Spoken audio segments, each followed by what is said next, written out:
Head, body, and foot genuinely group a real table's rows into header, body, and footer sections. In this video you'll structure a real table properly. Thead tag genuinely groups the real header rows, semantically separate from the actual data rows below.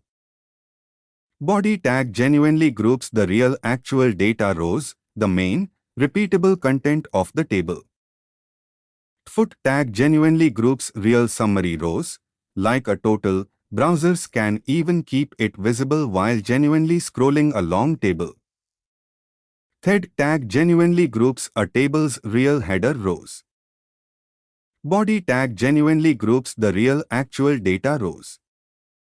Foot tag genuinely groups real summary total rows. Restructure a real table using thead, body, and foot.